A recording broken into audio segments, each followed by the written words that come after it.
اب اسے ڈر تھا کہ کہیں دقیانوس کے جاسوس نہ گھوم رہے ہوں اور وہ پکڑا جائے۔ پھر جب نان بائی نے کہا کہ ان سکوں کو بند ہوئے سینکڑوں سال گزر چکے ہیں تو تملیخا کو اس کی بات سمجھ نہ آئی اور کہنے لگا، کیا مطلب؟ یہ آج سے 2 دن پہلے میں نے اپنا باغ بیچ کر یہ سکے وصول کیے ہیں۔ پھر تملیخا نے سنبھلتے ہوئے پوچھا کہ کیا یہ دقیانوس کا دور حکومت نہیں ہے؟ اس پر نان بائی نے کہا کہ اسے تو مرے سینکڑوں سال بیت چکے ہیں۔ پھر نان بائی تملیخا کو لے کر بادشاہ کے پاس لے گیا اور سارا معاملہ بتایا۔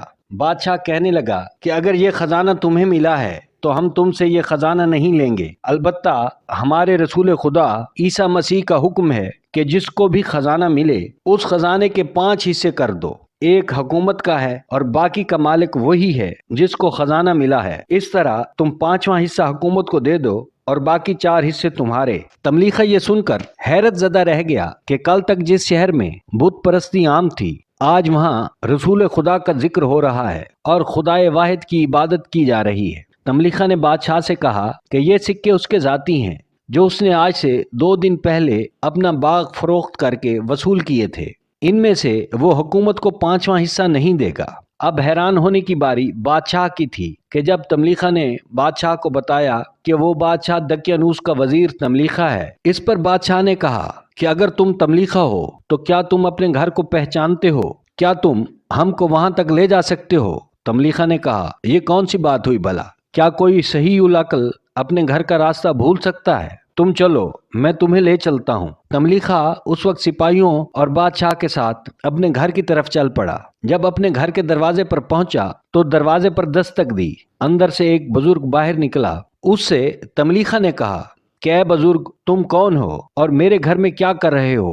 وہ بوڑھا خود پریشان ہو گیا کہ جوان کون ہے جو اس سے اسی کے گھر میں کھڑے ہو کر اس طرح بات کر رہا ہے۔ بوڑھا کہنے لگا یہ میرے باپ کا گھر ہے، میں یہیں پیدا ہوا، اب عمر کے اس حصے میں ہوں، اور تم کل کے لڑکے مجھ سے پوچھ رہے ہو کہ میں یہاں کیسے؟ تم بتاؤ تم کون ہو اور میرے دروازے پر بادشاہ اور سپاہیوں کے ہمراہ کیا کر رہے ہو؟ اس پر تملیخا نے کہا کہ وہ تملیخا ہے، دقیانوس کا وزیر، جو بادشاہ کو چھوڑ کر خدائے واحد کی تلاش میں نکلا تھا۔ پہلے تو بوڑھے کو جو تملیخا کا پوتا تھا یقین نہ آیا۔ پھر اس نے کہا کہ میرا دادا اکیلا دقیانوس کے دربار سے نہیں گیا تھا بلکہ اس کے ساتھ دوسرے وزیر بھی تھے۔ تملیخا نے بتایا کہ وہ وزیر اس وقت شہر سے باہر ایک غار میں میرا انتظار کر رہے ہیں تاکہ میں ان کا کھانا لے جا سکوں۔ وہ سارے لوگ وہیں غار میں موجود ہیں۔ یہ سن کر بوڑھے شخص نے تملیخا کے ہاتھ چوم لیے اور پیار کرنے لگا۔ اسی طرح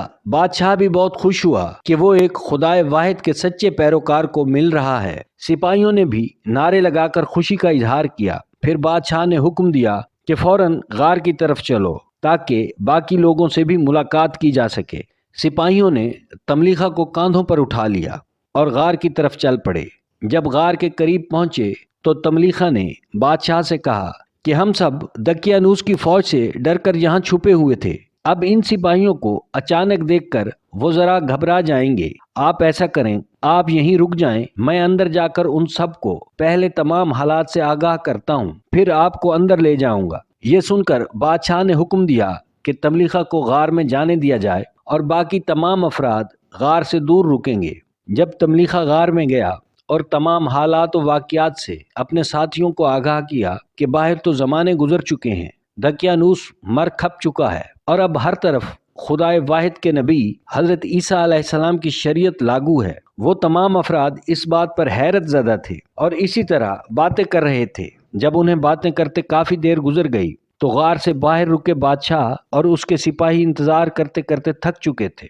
اب غصے اور پریشانی کے عالم میں بادشاہ نے کچھ سپاہیوں کو حکم دیا کہ وہ غار کے اندر جا کر دیکھیں کہ کیا ماجرا ہے۔ جب سپاہی غار کے اندر آئے تو تمام اصحاب کہف ابدی نیند سو چکے تھے، جن کی لاشوں کو بعد میں بادشاہ بیدروس نے لکڑی کے صندوق بنوا کر ان لاشوں کو صندوق میں رکھ دیا تھا، اور سالانہ ایک دن مقرر کر دیا گیا تھا کہ جب لوگ اصحاب کہف کی قبروں کی زیارت کیا کرتے تھے۔ ایک روایت میں آیا ہے کہ ایک بار حضور نبی کریم صلی اللہ علیہ وآلہ وسلم مسجد نبوی میں تشریف فرما تھے کہ حضرت سلیمان علیہ السلام اور اصحاب کہف کا ذکر ہوا تو صحابہ کرام نے عرض کی کہ یا رسول اللہ، کیا اصحاب کہف زندہ ہیں یا مر چکے؟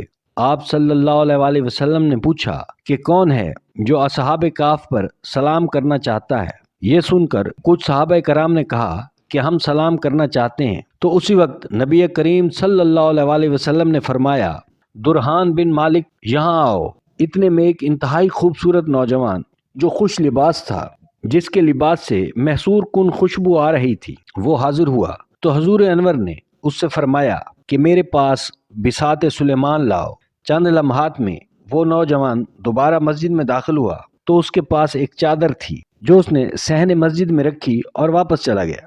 پھر رسول خدا نے فرمایا کہ اس چادر کو بچھاؤ، اور ان کے چاروں کونوں پر حضرت بلال، حضرت ابوذر، حضرت مقداد اور حضرت سلمان رضی اللہ تعالیٰ عنہ کو فرمایا کہ تم چاروں چادر کے کونوں پر بیٹھ جاؤ، اور اے علی تم چادر کے درمیان میں بیٹھ جاؤ۔ پھر چادر فضا میں پرواز کرنے لگی، یہاں تک کہ وہ اس غار کے دہانے پر آ کر رک گئی کہ جہاں اصحاب کہف سو رہے تھے۔ وہ سب چادر سے اترے۔ پھر حضرت علی کرم اللہ وجہ نے فرمایا کہ تم سب ایک ایک کر کے سلام کرو۔ سب نے ایسا ہی کیا۔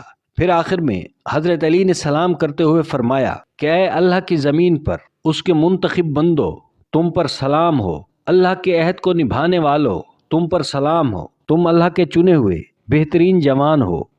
کہا جاتا ہے کہ حضرت علی کے سلام پر اصحاب کہف نے سلام کا جواب دیا کہ اے علی آپ پر سلام ہو اور آپ کے ساتھیوں پر سلام ہو۔ ناظرین، آپ کو ویڈیو کیسی لگی کمنٹ میں ضرور بتائیے گا۔ چینل کو سبسکرائب کیجئے، بیل آئیکن کو پریس کریں